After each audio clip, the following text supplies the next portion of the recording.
Hey lovely people, and welcome back to the channel.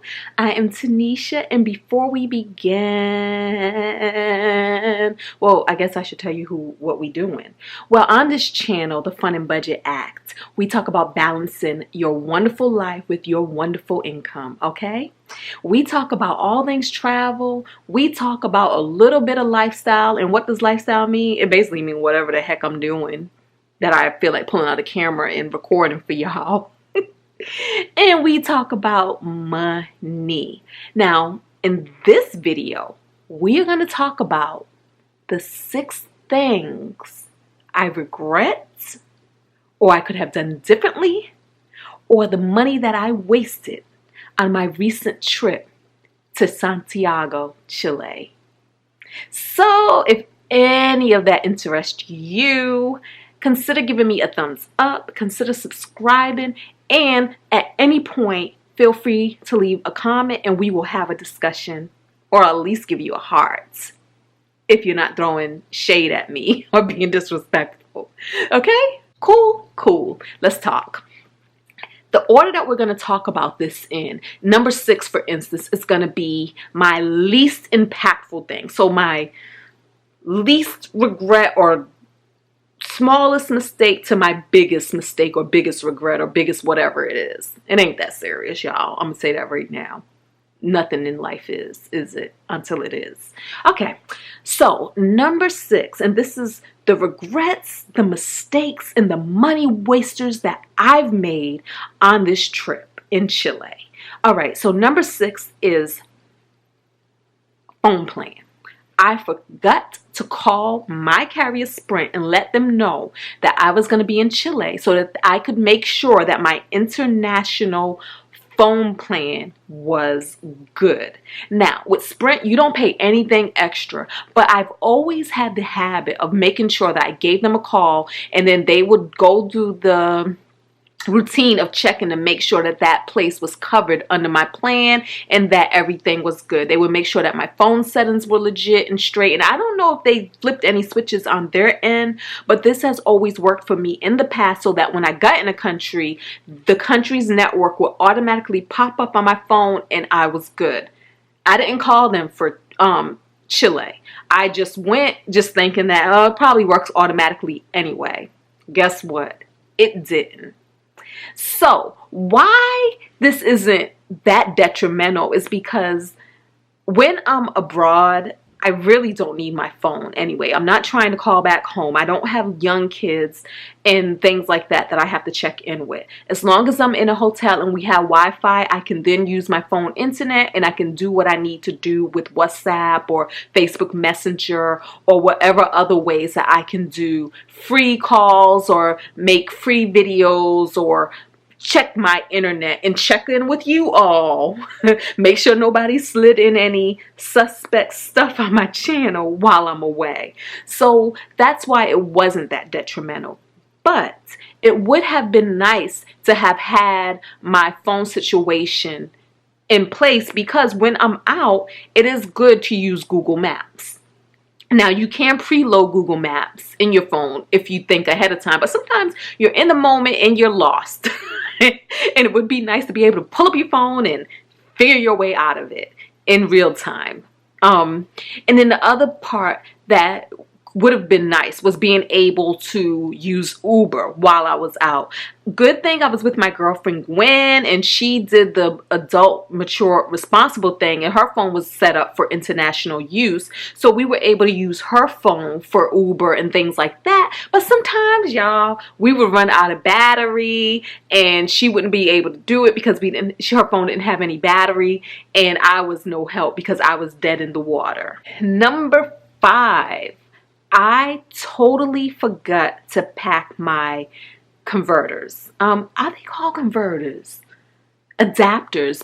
Your phone, your electric adapters. The fact that here in the US we use one electric system, and a lot of places around the world they use something totally different. I have all kind of international adapters and converters, and I forgot all of them back here. So while I was in Chile, I had to actually purchase a new one, and that was 4,500, or if you watch the video, you'll notice if you speak Espanol, it was 4,800 pesos wasted.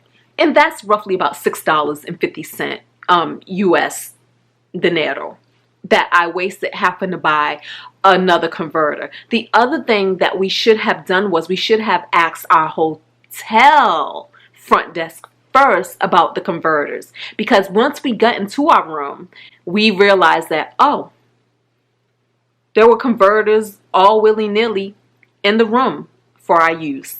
So that's number 5 on the list of regrets. And why is that regret higher than the phone regret? Because the phone regret didn't cost me any money.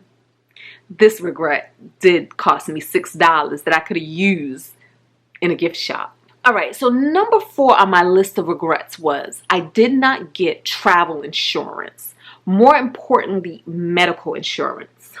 Now, I'm not a big believer in buying insurance when I travel because, believe it or not, between a number of things, you are probably covered. Let me tell you what those things are.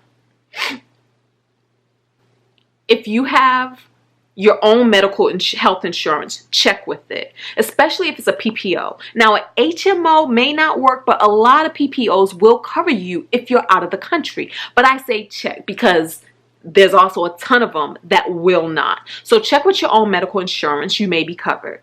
Check with the credit card that you purchased your vacation with, because they also come with some different insurances that will cover you for different things. Check with your homeowner insurance because, like for instance, my homeowner insurance covers my cell phone, covers my laptop, and it will cover them even if I break them off premises. Like, meaning that the accident doesn't necessarily have to happen within my home. And I say that because sometimes you might want to cover your stuff in case it gets damaged in transport, or if it gets stolen while you're away. Those things may be covered by the good insurance that you already have. And if you're not sure, check with your insurance policies, because a lot of times you do have to make sure that you manually add these things to the policy for no additional cost or a very small additional cost that could be worth it. Okay? Now, when I looked into travel insurance, you don't have to buy the whole kit and caboodle. But if you did buy the whole kit and caboodle, which will cover you property-wise, lost luggage-wise, canceled trip-wise, you just can't make it-wise, if you get sick-wise, could cost you anywhere from $100 to $150. $200 is the top end for a trip. And you can go to these websites and you can put in the place that you're going and you can get quotes back. But at the very least, what I should have done was gotten medical insurance, especially because I was going to Chile to be physically active. And y'all know I'm not really physically active, but I was going to Chile to snowboard. And so if you're going to do something like ski or snowboard, chances are high that you're going to put yourself in a higher risk for injury. When I hurt my ankle, I actually limped my way to the clinic, the clinica. And then when they told me $250 just to kind of look at me, I limped my way out of the clinica.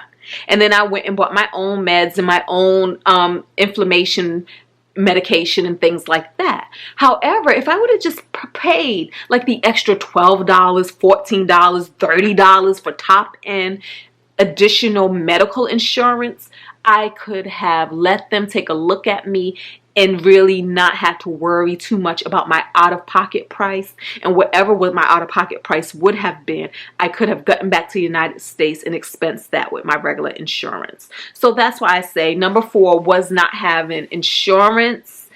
And a lot of it is because I never intend to get hurt. But whoever intends to get hurt, just insure yourself. Number 3 on my list of regrets in that same vein is that I did not bring enough of my own medicines from home. Because again, in my mind, I never get sick and I never get hurt and I'm always healthy. But y'all, bring Advil, bring an anti-inflammatory, something like ibuprofen, bring your, what's that stuff called? Like your diarrhea medication. Bring your, now I do bring my Dramamine, because I do have a tendency to get motion sickness. But bring your Dramamine, bring your ACE bandages, bring the things that you can bring, that in case you did feel a little under the weather, you already have supplies and you don't have to be like me and go out and buy $43 worth of supplies, also known as 30,500 pesos wasted. Number 2 on my list of regrets is not going to Pablo Neruda's home in Chile. His house there in Santiago is called La Chascona, and that means like wild-haired woman, you know, because he built it for his mistress, who lived there for 2 years before he moved in after he left his second wife for her. Now, I do regret not going because I am a writer, and Pablo Neruda has written some of the most beautiful and epic love poems ever. I think here in the United States, he's one of the most popular Chilean poets. He's super popular amongst writers here in the States. I get the sense that in Chile, he's not all that popular of a man because of his core values and some of his belief systems and things like that. Check this out. This is what our chef had to say about him. Also a Nobel Prize named Gabriela Mistral. She was a teacher in a small town in north of Chile, but became a very important poet or poetess. And but in terms of the poet as a person, I'd rather stay with Gabriela Mistral, because Pablo Neruda was a leftist all his life. You know, he was Allende's chancellor to France, so he's a bourgeois. He's a bourgeois, you know, and so the guy liked, you know, to drink whiskey and spending money, being with different women, you know, being a leftist, and along with the poor people. But he wasn't ever poor anyway. So, but that thing about Pablo Neruda, that's his first marriage. He married like 3 times. Yes. Is that his first marriage? He married to a northern country girl, you know, and had a baby named Marina. It was a she, and she was born with hydrocephalia, big head, and at the time she was supposed to die on birth, you know, but she didn't actually. And he was a poet. He wrote, "I've seen the ugliest thing a man can ever see. I don't want to see it any longer." Ooh. So he sent his wife and daughter back to their hometown and never speak to them, never send them money, never give them any kind of support. Wow. So and Marina died when she was 8, without her mother, without her father, just alone in an hospital. Wow. It was a very sad story, but tells about us a lot about Pablo Neruda as a person. And I think that maybe a little bit of that might have colored my decision in my pecking order of what I wanted to see. And so I just really did not, I kind of lost my excitement of going to see his home. But you know, it's that age-old battle. It's that battle of, am I visiting that home for the man, or am I visiting that home for the art that man has created? I just think it would have been nice to go to the museum, that museum of his home, and to take a look at it. The reason why it's number 2 on the list of regrets is because even if I would have made it out there, I wouldn't have been able to record, because there's no recording and no photography allowed there. So only thing I could have done was come back out and tell you guys something while being on the outside of the home. And so yeah, so I think when time was of the essence, that's why at the end of the day we didn't go. But yeah, I would have liked to have gone. Now, number 1 on my list of regrets from my Chilean vacation is we did not do any nightlife. We were too tired. I regret not pushing through, not limping, because at one point my ankle was just really hurt, and not braving the cold to go out there and experience some of the nightlife that we could have experienced, like karaoke, like dance clubs, and salsa dancing. Every morning we woke up with the aggressive plan, and we woke up with the inspired plan, and we woke up with so much energy to be like, yes, y'all, today we're going to do this, and go to karaoke. This, and go salsa dancing. This, and go to the club. We would tell y'all that. By the time I edited the video, I edited those parts out, because if we didn't do it, there was no point of mentioning it for y'all to be like, I thought you was going to do this. We didn't do none of it. So that is my biggest regret that I have about our Chilean vacation. It would have been nice if at least one night we would have pushed through and made it out to experience some of the nightlife. Well, that's all I have for you guys today. Once again, thank you all for watching. Thank you so much for your support. And again, don't forget to thumbs up. Don't forget to become a member by subscribing, absolutely free. And don't forget to leave a comment if at any point you want to talk about anything. I'm Tinesha Davis, and until the next video, peace.